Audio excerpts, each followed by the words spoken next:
If anybody's out there listening, I'm also quite keen to showcase my new cap, which I think is absolutely fantastic. I sent off for it to Vistaprint and they came back with it pretty quickly. Today, I'd like to talk about the implications for your brain that your physical conditions have. And to be more specific, do you think that your brain responds positively or not to the way that you are acting physically?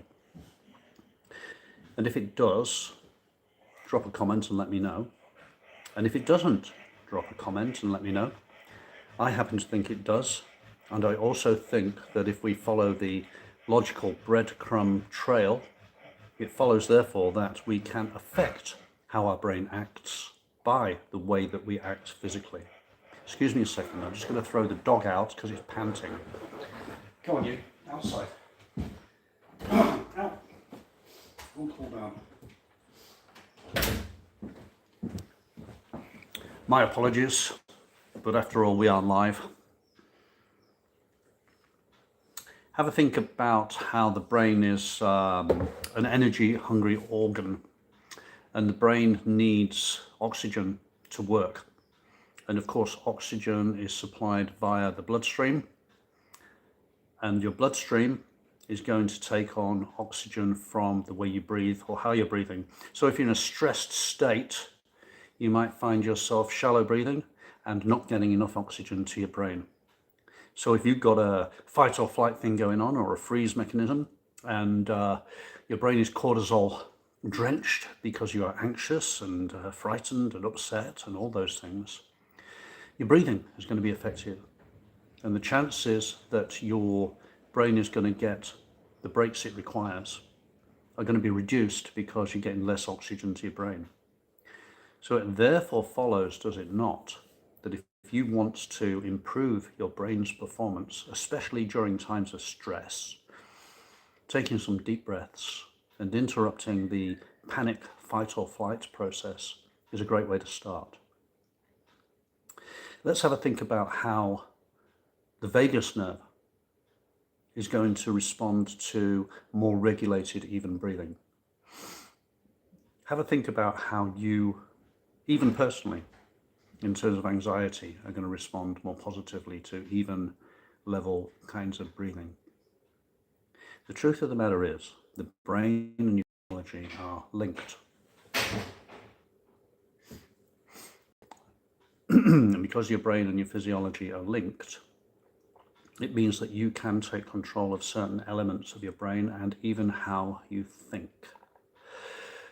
How you think might be the response of the kinds of anxieties and patterns that you're running through your mind as a result of the physiological effects of cortisol, stress hormone, adrenaline, dopamine, because your brain is like a chemical factory and it will respond to circumstances by flooding your brain, flooding your neurons with certain chemicals which cause certain responses. So one way to try and break that cycle and that loop is to breathe more deeply, take more air in. And you're going to do two things by so doing. The first thing is you're going to get oxygen to your brain, which is going to be useful. Let's not deny it. The second thing that's going to happen is that you're going to take control of the situation. So instead of being in a reactive mode, you're going to now be in a more active mode or a proactive mode because you're taking control of the situation. May I add, there's a third thing that can happen, and that is by consciously taking control of your breathing and your breath work, you can now buy yourself some time to think. And not only do you buy yourself some time to think, you actually have a better possibility of being able to think because you're getting more oxygen to your brain. So what is the breathing exercise? How can you relax your vagus nerve and how can you stop that cortisol flood which causes you to blurt, react and respond in unnecessary ways? Well, best thing to do is to take in some breath through the nose and then blow out through the mouth.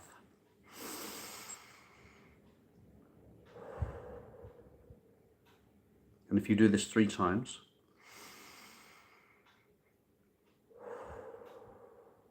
trying not to hyperventilate, of course, you can now buy yourself some time. So when you're presented with that difficult situation, that potential conflict or the social friction, or all the kinds of things which make you as an agreeable person agree to things that you don't wish to agree to, you can buy a little bit of time to A, think about your response, and B, have a better functioning frontal cortex in order to deliver a better response. Now, I hope this is useful to you. It's been useful to me because it's illustrated to me how our brains and our physiology are linked. Other things follow from this.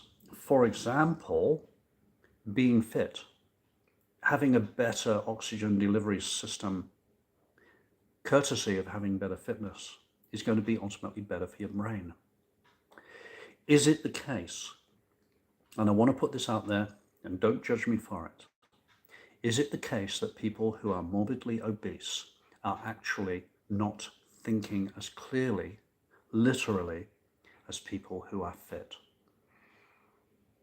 If you are morbidly obese, and I'm accusing you of not being able to think as clearly as I can because I'm a bit fitter, feel free to comment. Give me a thumbs up or a thumbs down. But have you noticed how people who are morbidly obese appear to be in a semi-somnambulistic state? It may be that the compounded long-term effects of not getting enough oxygen to the brain because of the lack of fitness has started to affect how they think, the quality of their thoughts, and started to compound the very conditions which have created their morbid obesity. Hello, Moana. How are you? Nice to get some response from somebody.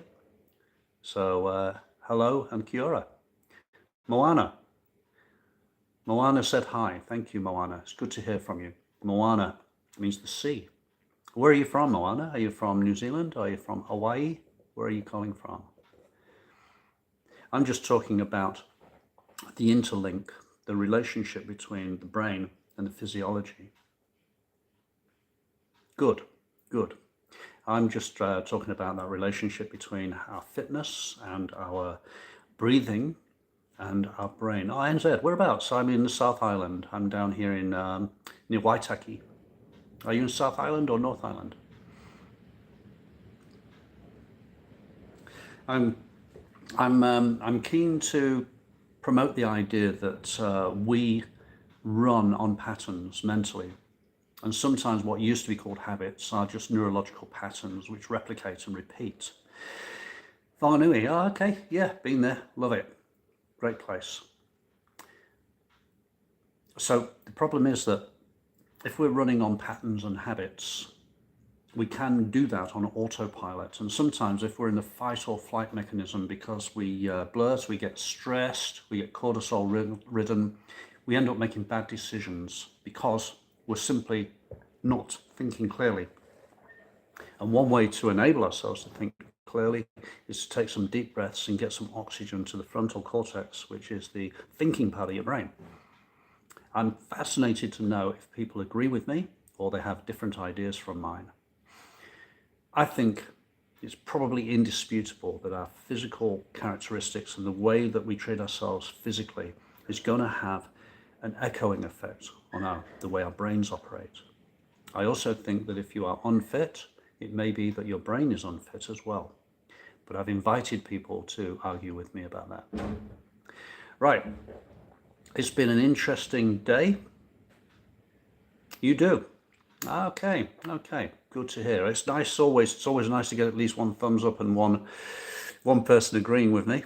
So I drop daily. I'm a little bit late today because my family have come back from overseas, from the UK. So my usual Sunday routine has been a little bit disrupted by this very pleasant interruption. I drop daily on the Pattern Interrupter channel, and I'm seeking to extend my reach to as many people as I can And I invite you warmly to give me a thumbs up and subscribe if you so desire to do so. And then you can follow me. I don't know how it works, to tell you the truth. I'm new to live streaming. I'm not sure if you subscribe when I go live, you get a notification or anything like that. But if you are interested in listening to what if you are listening to something that I want to say, then yeah, is there something you can't live without? Oh dear, a Q&A sticker.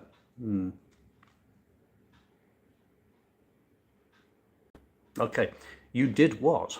What are you saying you did to Moana, precisely?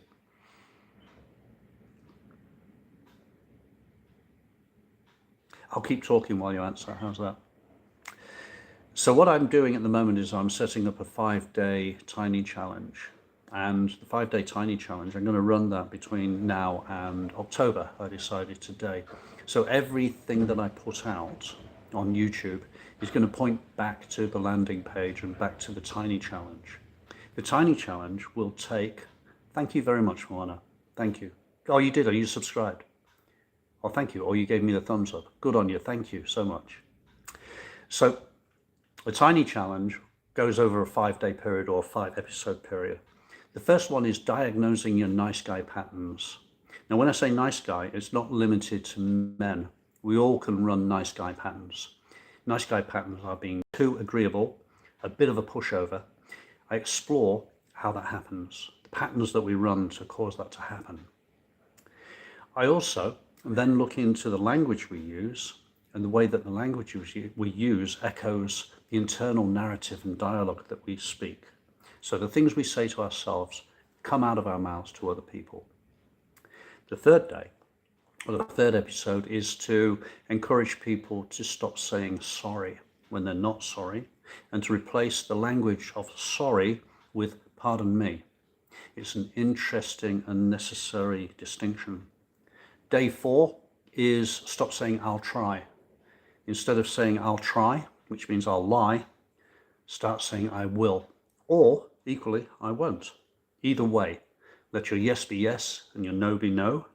And finally, what I'm talking about a little bit today, the final day of the challenge, is talking about the links between our neurology and our physiology. The way that we can impact the way we think and how we think by taking charge of our breathing and taking charge of our bodies. Indeed, taking charge of our fitness. So that's what the tiny challenges will be, and I'm going to be running and pushing that quite heavily over the next 2 or 3. Okay, you got to go. You go to S if you so desire, Moana. I wish you all the best, my love, and I will talk to you. Oh, to the shop. Okay, I thought you needed to go to sleep. Go to the shop, by all means. I don't know what the weather's like for you up there, but right down here it's been very rainy and miserable today. And I'm not complaining because we've had some really good weather, but today, yeah, a little bit overcast. Thank you so much. The washing is not getting dried today, let's put it that way, unless we put it by the fire. Anyway, this would be the day 5 parts, talking about physiology and neurology. And over the next few months, I will drop daily and keep hammering on and going on about these points. And yeah. Oh, it is. It's a little sunny. Good. Are you getting wind? Are you getting a nice breeze? Could you dry your washing if you needed to? We've got a bit of breeze, but not so much that it's going to threaten to blow the trees over, thankfully. Bye. See you next time, Moana. All the best, my love. Okay, I'm going to get going. Seems as Moana's gapped it. There's nothing for me to stay for, I guess. So the rest of you out there, all the best. I look forward to speaking to you again. And I look forward to sharing and imparting the bits of knowledge that I'm developing and growing around this very interesting topic of how to break yourself out of being a nice guy and become the ice guy. I'll see you next time, eh? I'm going to switch off now. All the best, my friends. Peace out.